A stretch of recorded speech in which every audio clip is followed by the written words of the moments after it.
Let's get started here. Hello, everyone. I'm Hari, and I would like to welcome you on behalf of all the centers associated with this event at UBC, whom I will be introducing briefly.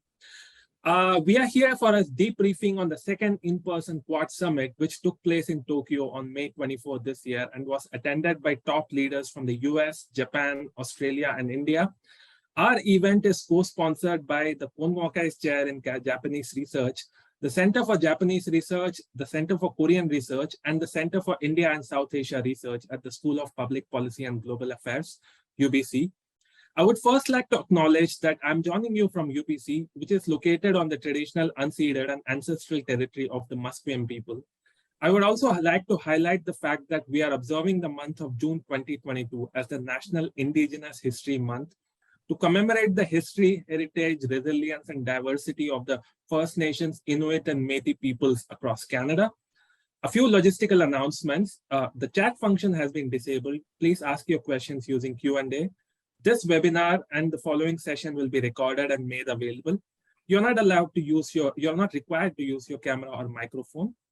I now would like to pass the mic to Professor Yves Debergian, Professor of Political Science at UBC, who is both the Director of the Center for Japanese Research and the Konwakai Chair in Japanese Research. Thank you very much, Harry. Konnichiwa, annyeonghaseyo, namaste, bonsoir à tous, and good evening to those in North America.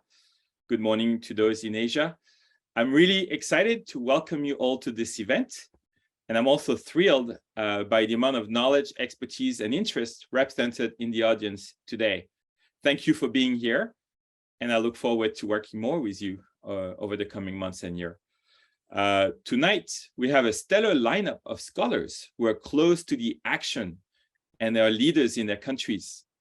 I give special congratulations to Professor Takenaka Harukata-san for his about to be published next week new book, Indo-Pacific Nations Facing China. Also, congratulations to Professor Yulson for just presiding over the 20-year anniversary events of the East Asia Institute, which he presides, including wonderful remarks by Foreign Minister Park Jin and a move to a brand new building. So it's been a very, very busy week, and thank you for being here. Special kudos as well to Professor Swaran Singh for his regular and deep analysis of Indo-Pacific dynamics, and to Janice Stein for her leadership in Canadian strategic thinking over decades. I give special thanks to the donors who made this chair possible and to our team, Christina, Pantea, Fuma, and Harry. This year, the Konwakai Chair is focusing research, student engagement, and policy efforts on the question of disruptions and competition in the global order, with a special attention to Japan's and Canada's role in those global developments in a comparative framework. The program this academic year includes focus on climate change, digital and AI governance, peace and conflict management, and Indo-Pacific strategies. So tonight we're dealing with important issues and recent developments. The Indo-Pacific region is increasingly witnessing a combination of continued economic rise, mega disruptions, great power competition, and rapid strategic moves and counter moves by the different powers there.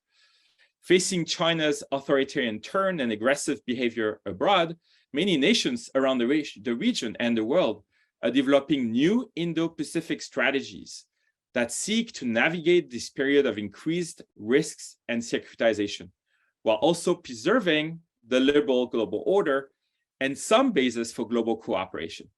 This includes Canada, which is beginning a process on the Indo-Pacific strategy. Over the last 3 weeks, we have witnessed an important visit by US President Biden to Korea and Japan, the launch of the Indo-Pacific Economic Framework, or IPEF, among 14 nations in Japan. We have also witnessed the Quad Summit, which included this time Korea as well, and intense meetings at the Shangri-La Summit in Singapore in the last few days. More meetings are coming up this month, as Asian allies will join the NATO summit in Madrid for the first time, while the WTO ministerial is meeting right now, and the BRICS summit will also take place later this month, including India. All this follows dramatic changes in the security posture of Japan in response to Russia's invasion of Ukraine and other significant changes in Korea as well in the wake of a quite dramatic presidential election. There's also political change in Australia after the election. We're here tonight to analyze the impact and significance of all these changes. How significant were the bilateral and multilateral summits in Tokyo and Seoul? How much of a game changer is IPEF? And how much is insufficient in IPEF maybe? Why is Canada not in IPEF? And what would it take to correct that and have Canada a full player in IPEF?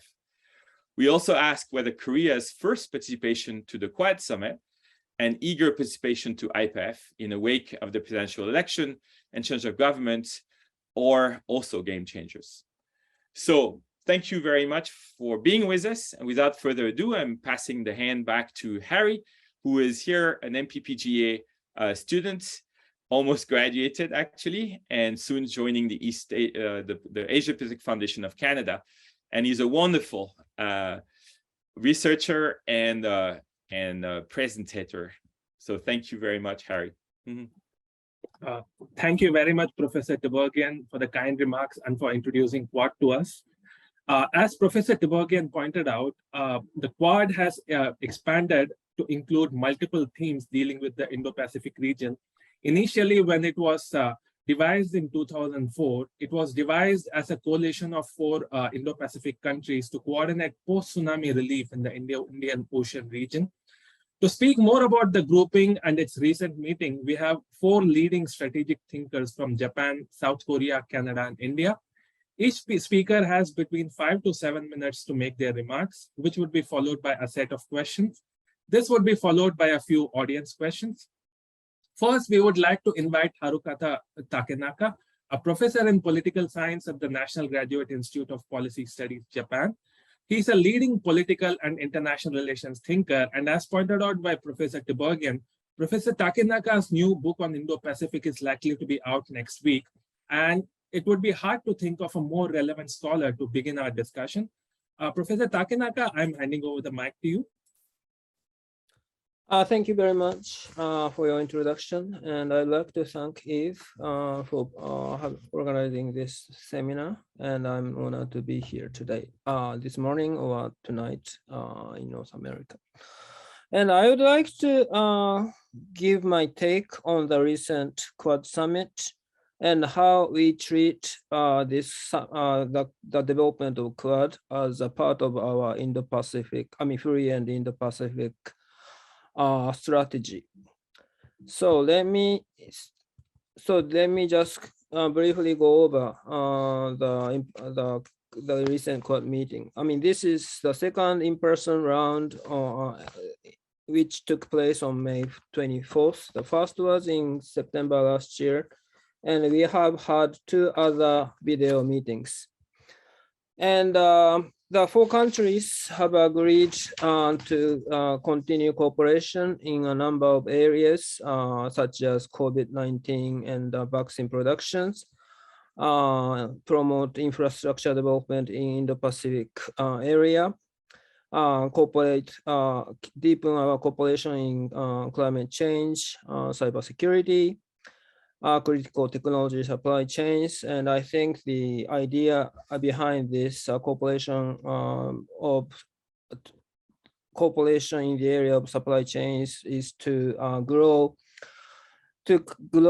more awareness to how suppliers operate to producers in these 4 countries. And more cooperation in space technology and maritime domain awareness.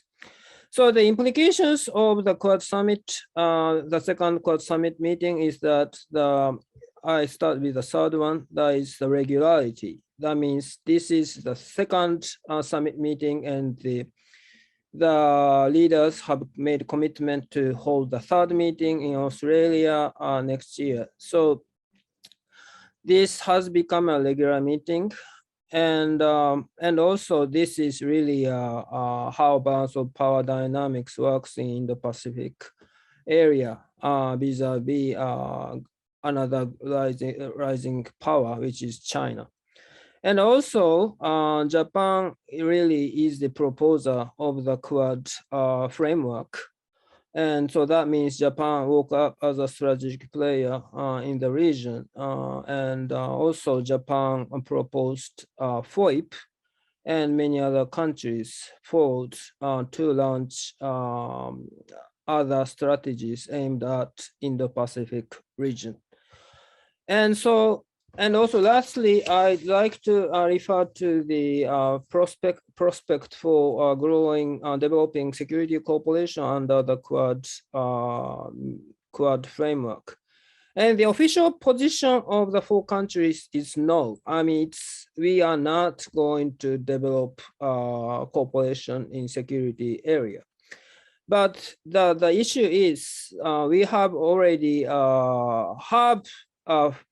have conducted cooperation in the area of security cooperation, which is Malabar joint naval exercises originally conducted by United States and India. Japan have become a regular member of this exercise, and Australia has joined the joint exercise since 2020.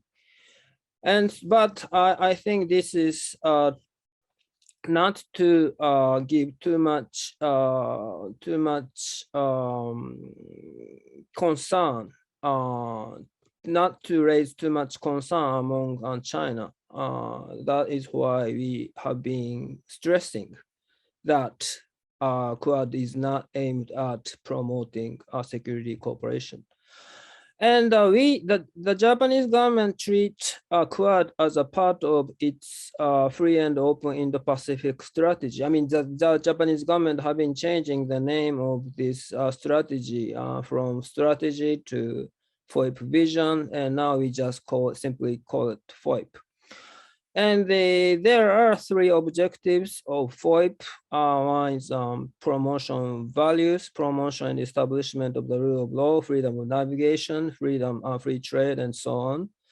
And Japan pursues two policy objectives. One is economic, and the other is security.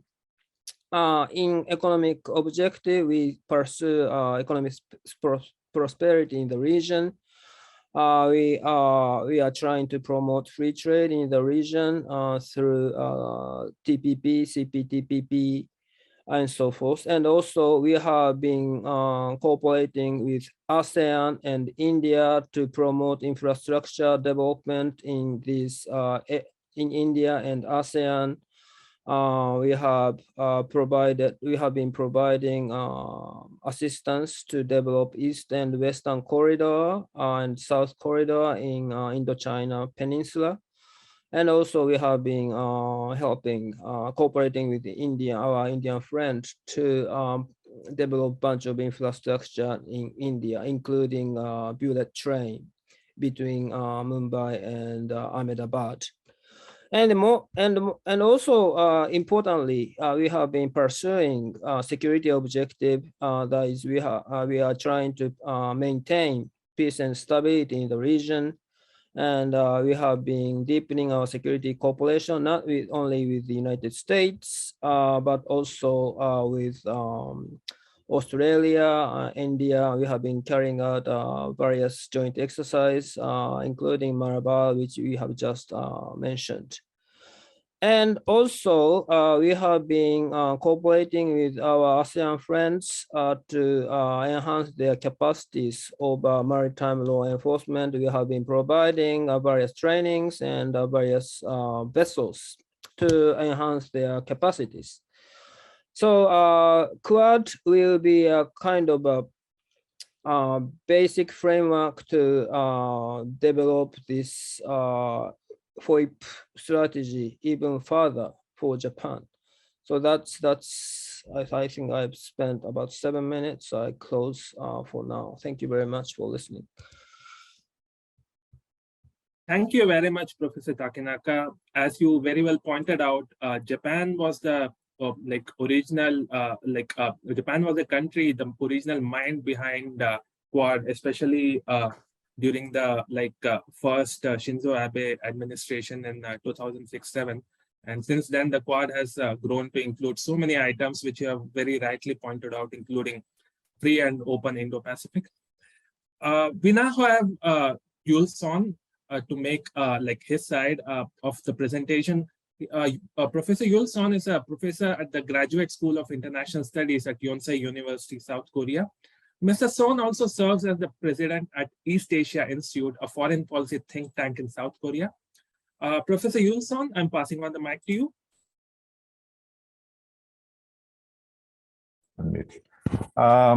Thank you very much for including me in this great seminar. I'm really pleased and honored to be part of this meeting.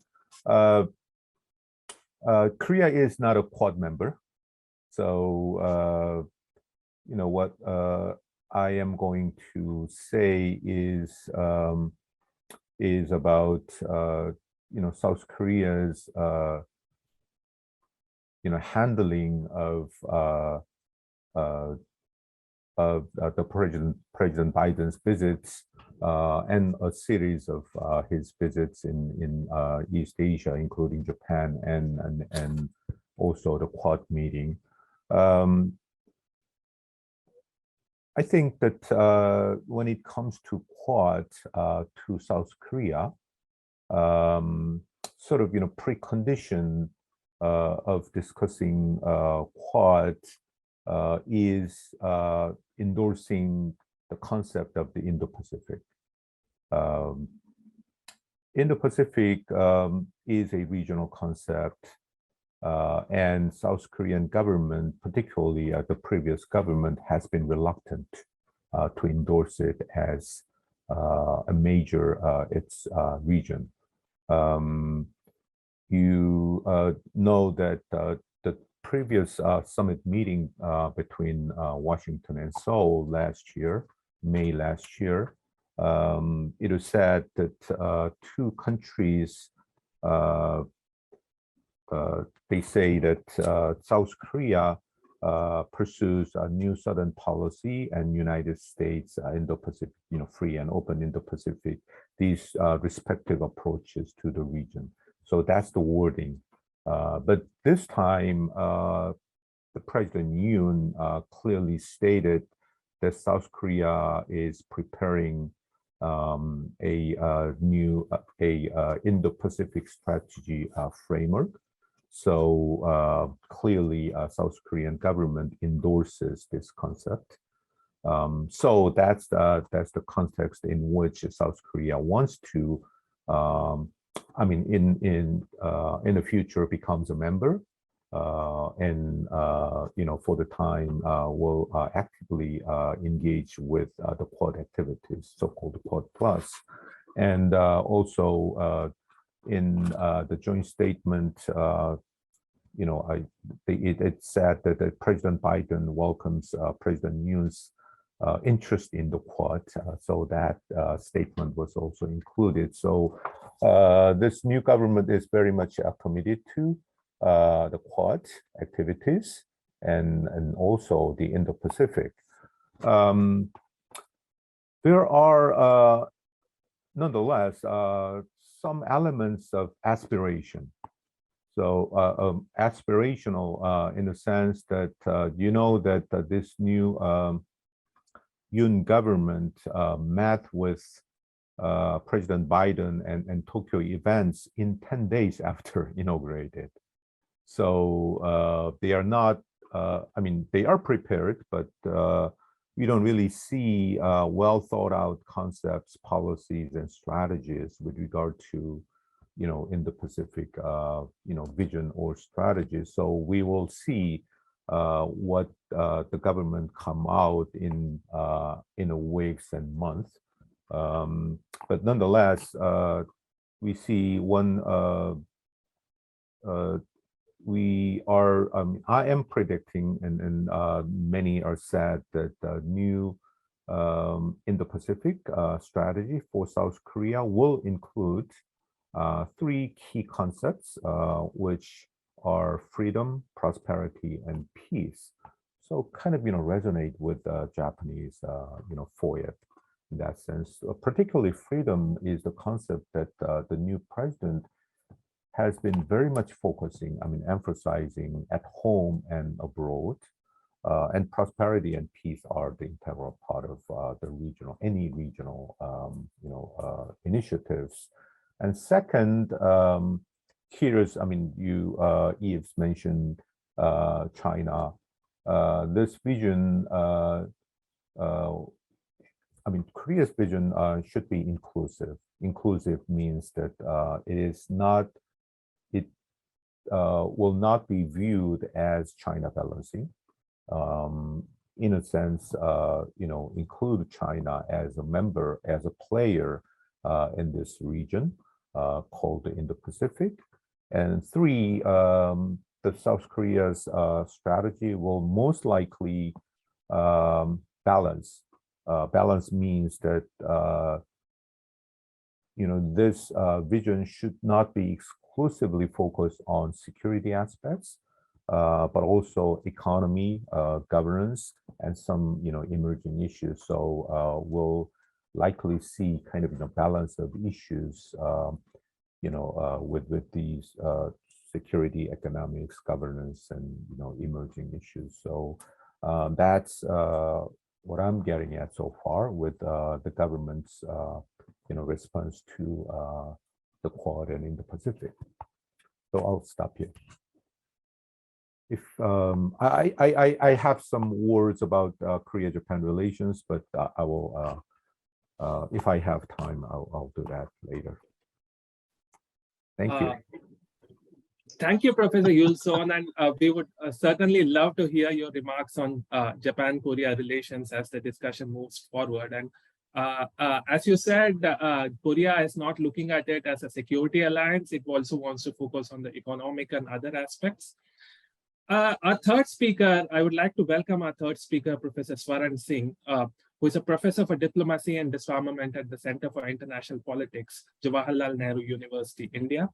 Professor Singh has served as a visiting professor at multiple universities, including the Australian National University, the Shanghai Institute of International Studies, and the Center for Asian Studies at Hong Kong University. He's currently a visiting professor at UBC. Professor Singh, I'm passing on the mic to you. You are on mute.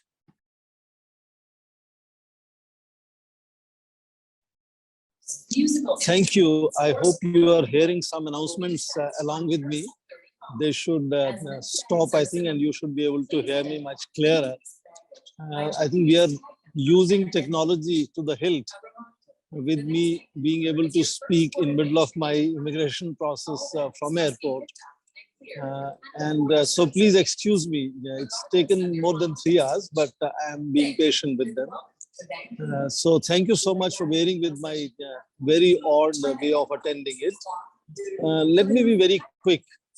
The first point that I want to underline, that was mentioned earlier briefly, is the backdrop of Ukraine crisis, which has brought out the disjunctions and divisions within Quad leadership. This was already visible in their last summit in September last year, when AUKUS was launched, because obviously India was reluctant to encourage any militarization of Quad. And we noticed that when we moved to the meeting in March online, in the backdrop of Ukraine, India withstood and did not agree to denouncing Russia.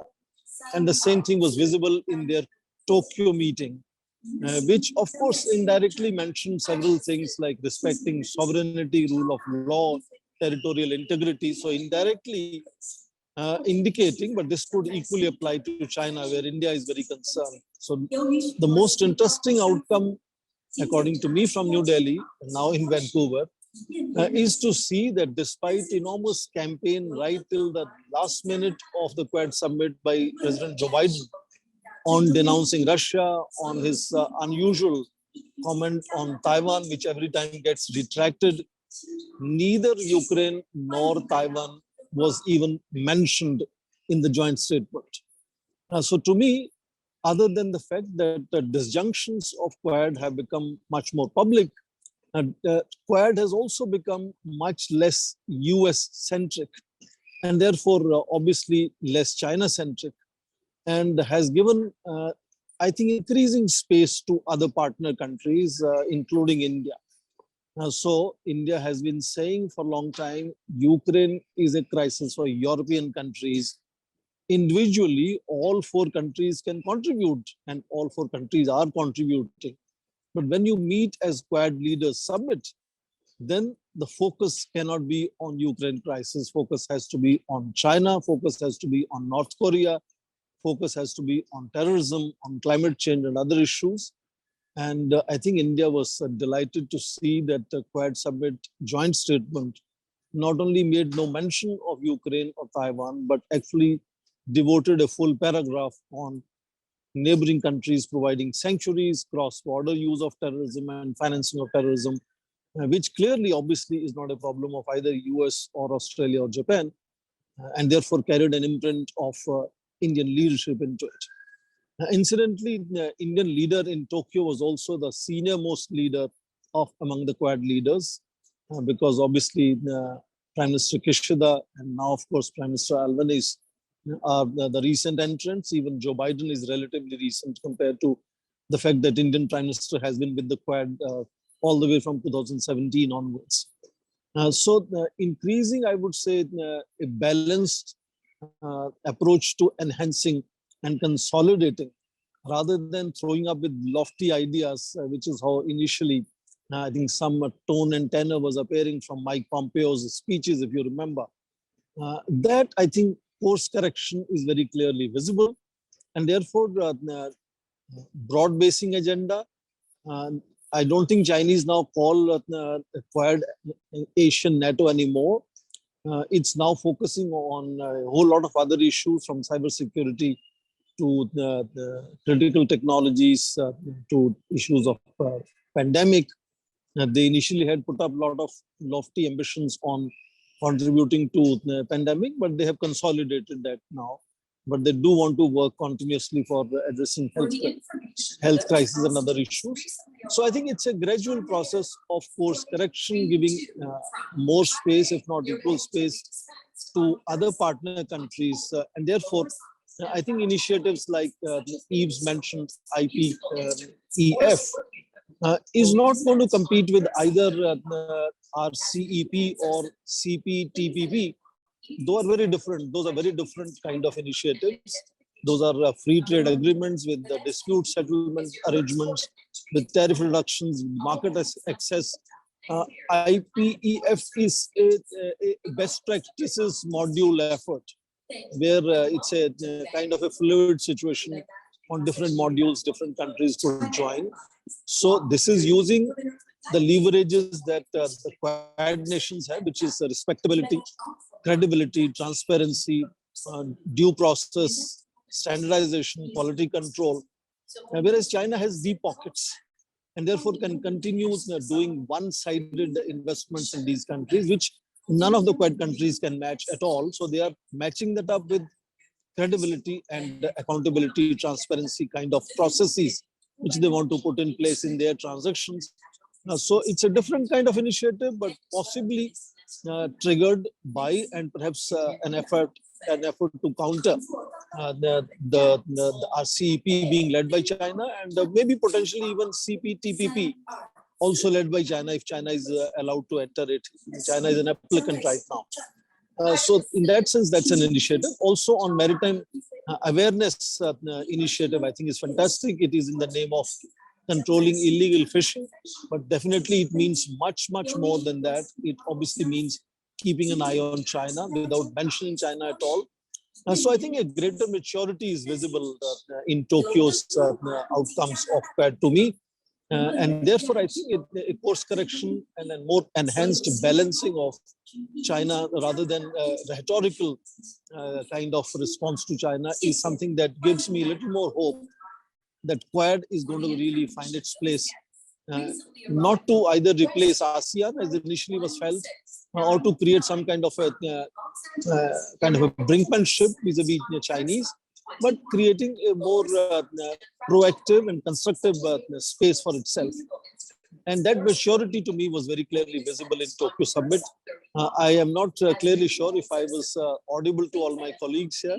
I tried my best, and I'll stay connected with you. I'll be listening, but I will have to switch off my video and my mic again. Thank you, colleagues, for giving me that liberty to do this unusual exercise.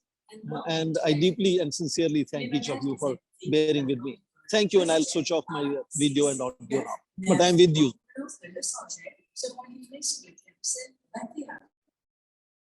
Thank you, Professor Singh, for joining us despite your unusual schedule and despite you being stuck at the airport. And I'm really glad that you made all those wonderful points, especially the fact that India's push actually resulted in that's the bet on neighboring countries providing sanctuary being included as part of the Quad joint statement.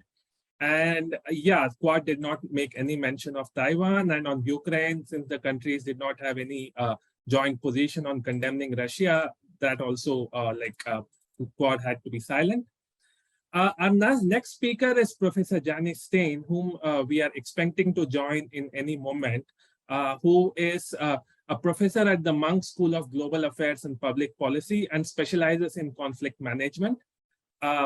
Professor Stein, we are expecting Professor Stein to join us in a few moments, but in the meantime, we can probably get the discussion started with the questions we have.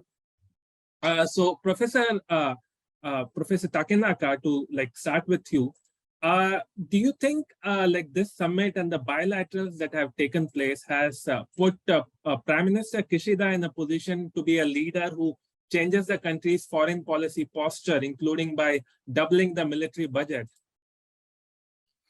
I think it's not, we have not really, not this summit Quad meeting I don't think this Quad summit meeting have changed Kishida's posture or his foreign policy. I mean, we should note that he was a foreign minister under the Abe administrations for 4.5 years. And during the time when we launched Voip, he was a cabinet minister.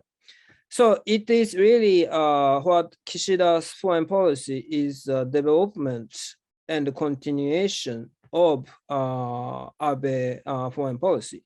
But what is different is, as we all know, the Ukraine war. I mean, the Ukraine war happened after inauguration of Kishida administration. And as many other countries have made commitment to increase their defense budget spending, he made a commitment to increase our defense budget.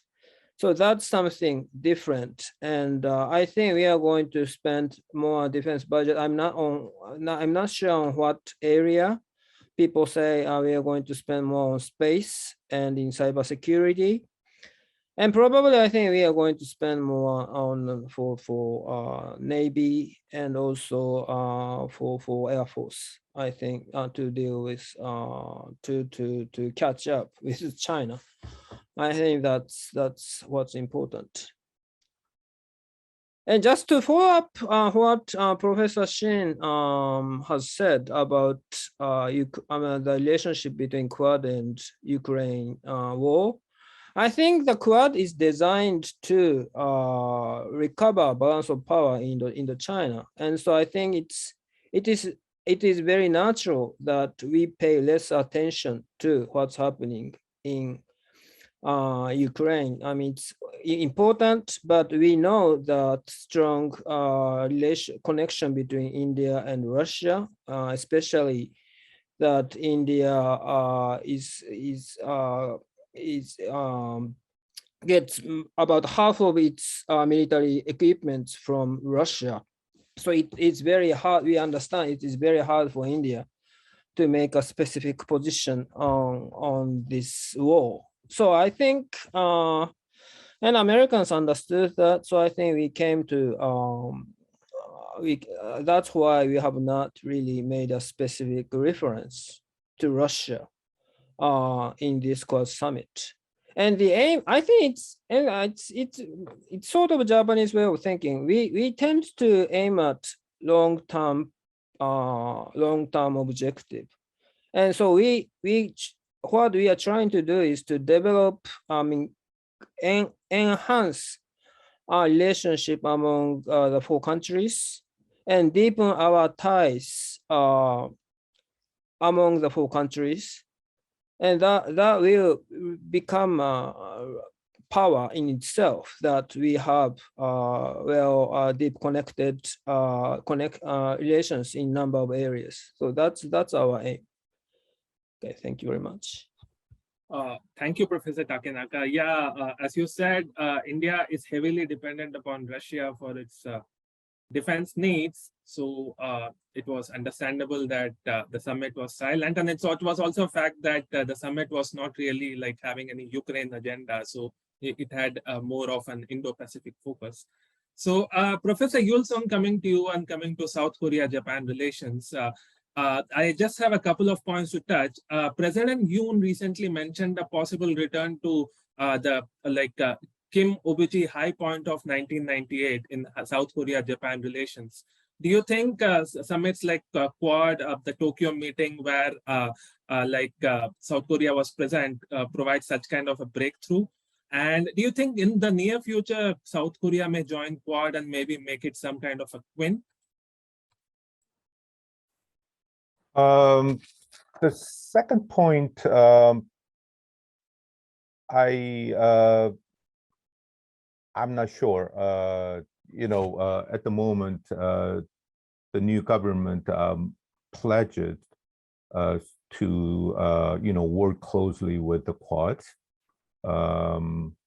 and whether Korea needs to be a member of this four-country quadrilateral dialogue. That's maybe another question, maybe symbolic, but I think at this moment, what the South Korea pursues is closer cooperation with the Quad members on the issues illustrated by the Quad members on several functional areas. So functional cooperation is very much important, and also we see that there's a sort of overlaps with IPAF on so South Korea will want to work closely with Quad countries on the issues elaborated by the Quad and also IPAF thing. For Japan, Korea, it is quite clear that in both, joint statements between Japan and the United States and between South Korea and the United States, two joint statements may address the need of trilateral cooperation, U.S., Japan, South Korea cooperations in meeting pressing economic and security challenges in the region. So that trilateral part is very important. But that economic and security cooperation needs to be promoted in tandem with pending history issues. Which is centered, right now centered on the wartime forced labor issues, how we handle that. So, these two issues are separate. And I think that, two issues should be addressed and dealt with in a separate way, but we need a parallel development. That's the reality. So we will see, the key sort of, litmus test for, how much bilateral relationship will be recovered is handling at this moment the history issue. I mean, that pending particular issue, and it requires leadership of the new president in South Korea, and also it requires support from the Prime Minister Kishida, because it's not just one side issues. I mean, two will work together and clap like this. So we will see what kind of initiative President Yoon will propose in the very near future, and we'll see. I mean, the key sort of another litmus test is when bilateral summit will be held. If that summit will be held not far from the Japanese election in July, that means that we see converging of agendas and interest, and if the summit meeting will be postponed, then we'll see. I mean, we understand it as two parties still have very different divergent issues over this particular pending issue. So I am hopeful that there's a clear dynamics, I mean, engines of trilateralism push it, particularly by the United States. And those, situational imperatives are quite powerful and shared by Japan and South Korea. So that is one, and the other side is whether we can make a parallel progress in this particular, forced labor issue, and we'll see. But I'm hopeful that the thing will be improved in the near future. Thank you, Professor Yuri-san, for that wonderful answer to the two questions. We are now privileged to be joined by our fourth panelist, Professor Janice Stein, a professor at Munk School of Global Affairs and Public Policy. She specializes in conflict management and will put forward before us Canada's view on the situation. Professor Stein, over to you.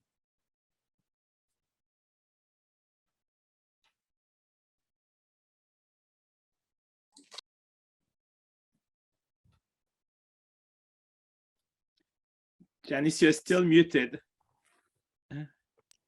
There, can you hear me now? And thank you very much. And I apologize to all of you for my lateness. I'm just pleased that I could join you. So thank you very much for your patience. Thank you. Do you want Canada's view right now? Is that what you're looking for? Right. I mean, so we did the first round of remarks, and then we did one round of questions. If you're ready with some opening remarks on all those developments in Indo-Pacific strategy, Quad and IPEF, you can go ahead. If you'd rather have one more round of questions to have time to settle, we can also do that. And no, I'm good, Eve, but given the time, I don't want to deprive everybody of another round. So let me keep my introductory remarks short. For Canada, the Indo-Pacific region is of much greater importance than it was even 5 years ago. There is really a sustained and deepening interest that Canada has. And the discussion of Canada as a Pacific nation, which of course we are, one of our 3 coasts is in fact the Pacific Ocean, is growing in intensity. And I think Eve can join the discussion here, but there is a growing sense, despite the preoccupation with what is happening in Europe right now on the Atlantic side, and the heavy engagement on Ukraine, which has dominated political attention. since February. There is, I hear, a phrase that I would never have heard even 3 years ago, which is the Pacific is it's in our backyard. So there is really quite a dramatic shift in the priority that the Indo-Pacific will have for Canada. Eve, you asked me whether I thought that IPEF is important, and maybe I can just answer that one question and then we'll go round again so that everybody has a chance to get in. And here I speak only for myself, not for anybody else, obviously. But my view is that IPEF is much more important than people think it is.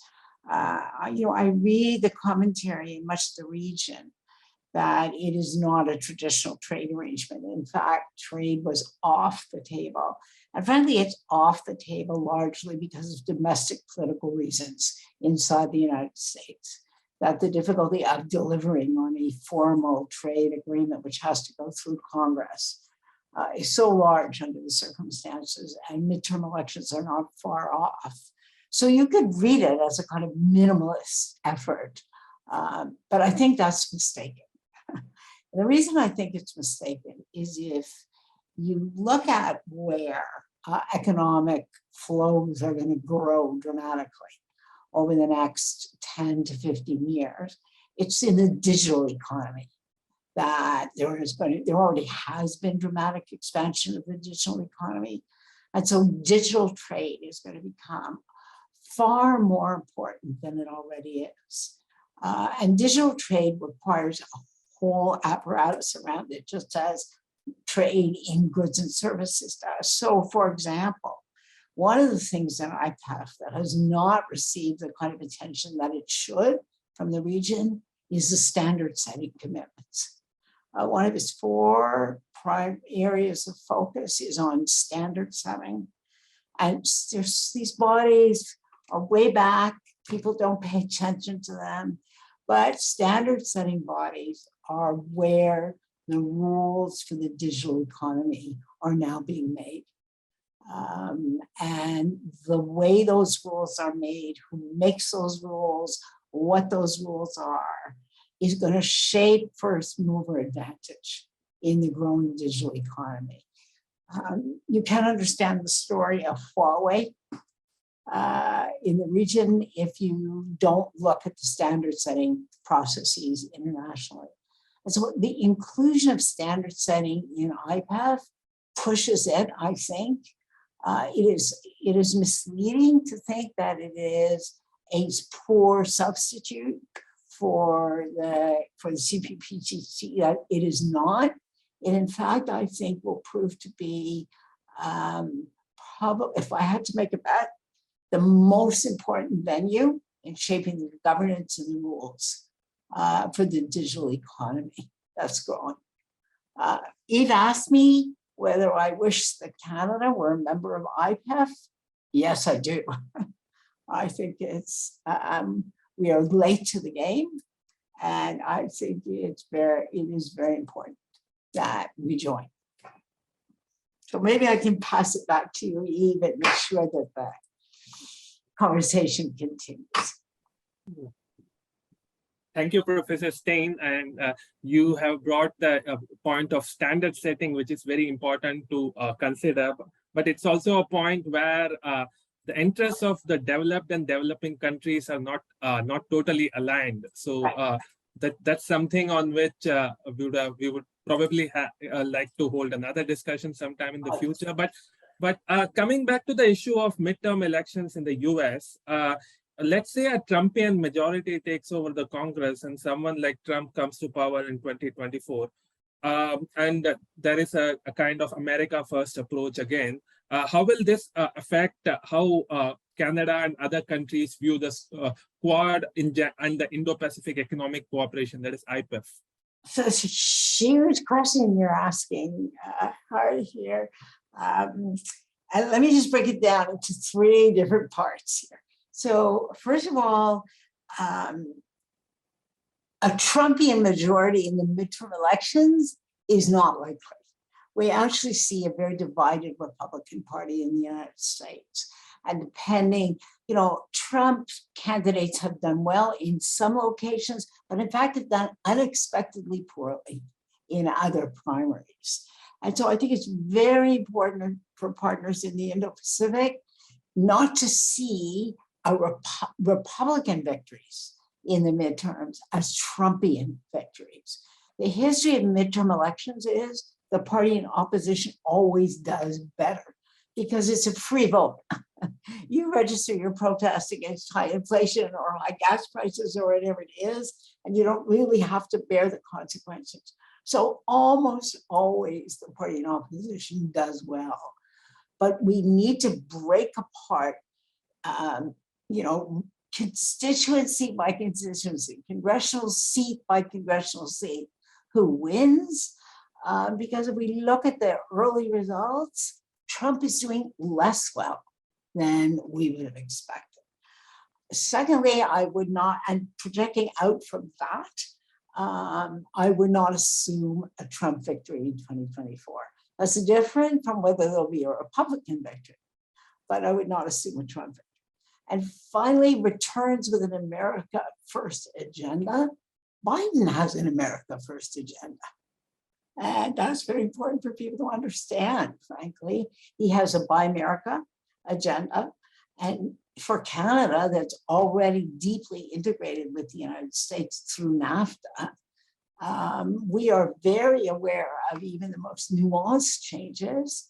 And in fact, it is a heavy lift, both with the Congress and the administration, on many parts of the trade agenda under the Biden administration.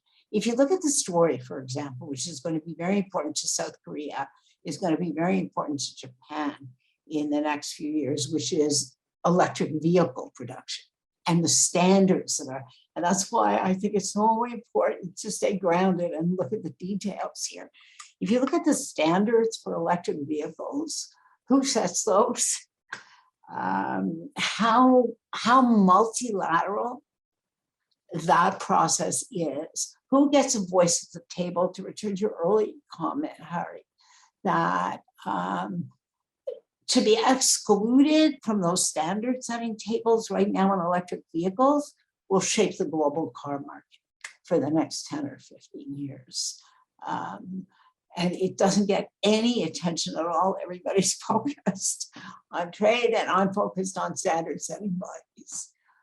But I think we all have to be careful about what we're predicting with respect to the United States. It's much more subtle and textured than what we generally read. Sure, glad to take note of that. And yeah, as you said, anti-incumbency is always evident in the US when it comes to midterm elections, and invariably the president's party ends up losing, especially if it already has a majority earlier. So so it's very important to keep that in mind. And we cannot assume from that Trump will come to power, or someone like Trump will come to power next time. Sure. So moving forward, we would like to invite the audience to ask their questions in the Q&A, which we would like to take. We have time for some questions at least. But apart from that, I would also like to ask all the three panelists, the kind of infrastructure investment that was proposed as part of IPEF, the budget was very small. It was probably around $50 billion or something. So a couple of questions, is any one country likely to put a major portion of this budget, even if it is small? And what signal that having such a small budget for the next 5 years, what signal does it send?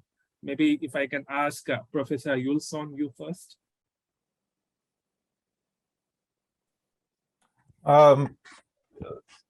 Thank you.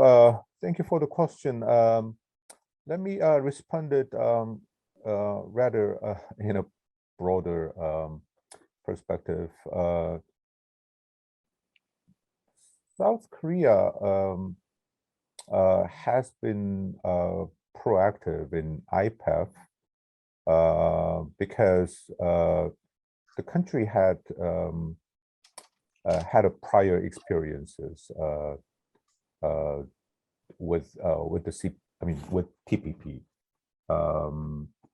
United States asked South Korea to enter negotiations way back in 2010. Agitated, reluctant, and now South Korea is not a member. And clearly, CPTPP has a sort of living agreements that varies according to the memberships and according to the issues. So the IPEF is kind of thing that South Korea will have to be in and shape agendas, help shape agendas. And second, as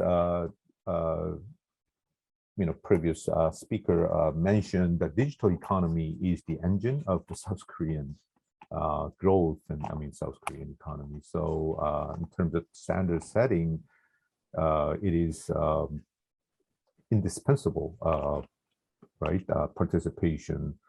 But other than that,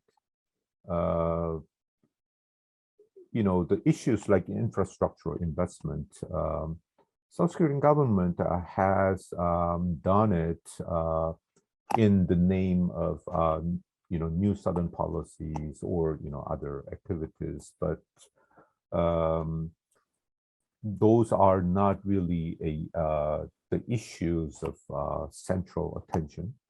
So in this country there is not skepticism, but there's some concern that if this IPEF will be established another as a pillar, maybe the third pillar of the regional economic architecture next to CPTPP and the RCEP, then you need a membership, right?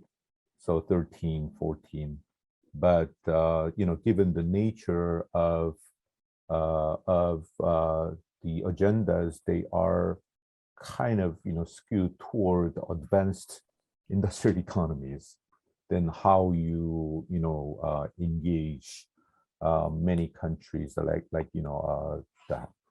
Harry just mentioned the countries from ASEAN and other part of the Asian countries. So in that part, infrastructural investment is important, but at this moment, those are not the key areas of South Korean attention.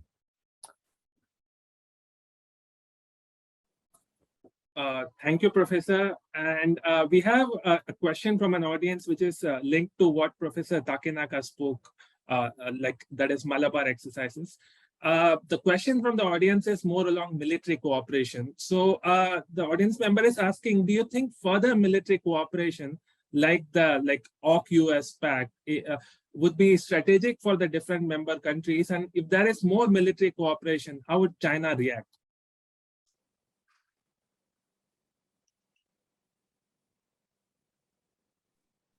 I think we keep the official line. I mean, at least the Japanese government tried to keep the official line about as regards to the objective of Quad. That is, we enhance cooperation among the four countries in non-security areas. Okay, although MDA and space, I think, include security cooperation on de facto basis, but we don't do those naval exercises under the name of Quad or joint, army exercises under the Quad. But because we don't want to give too much, we don't want to stimulate China too much, right? And we don't want to invite overreactions from China. But I think I think individual countries will deepen security cooperation, I'm sure. United States, India, Japan, Australia, And so I think we take substance instead of names. So I think that's our aim. And we don't want, probably the strategic aim is we don't want to give China a pretext to make some counter reactions. Thank you, Professor Takenaka. Like we are running short of time, so I would like to quickly invite Professor Tvorgian to make closing remarks. But before that, I would like to thank all the panelists for taking time from their busy schedule and talking to us and giving all those wonderful answers. So, Professor Tvorgian. Yeah, thank you, Harry. So thank you to each of you. You know, this is what we have seen tonight is exemplary of how each of you is incredibly in high demand and busy right now. It's also exemplary of how many shifts are happening. You know, we're in a time of disruptions, competition, incredible velocity of events. It's actually pretty incredible just to summarize how much has happened in the last months alone. If we take the shift in governance in Korea, in Australia, and if we look at what's happening in Japan, some of the military changes in Japan were, you know, things that we were discussing in grad school 25 years ago as impossible, and they all happened within months, right? So we had a time of incredible change and disruption, and each of you here have brought some fascinating point and different emphasis on some of the dynamics happening now, and this is really, really helpful.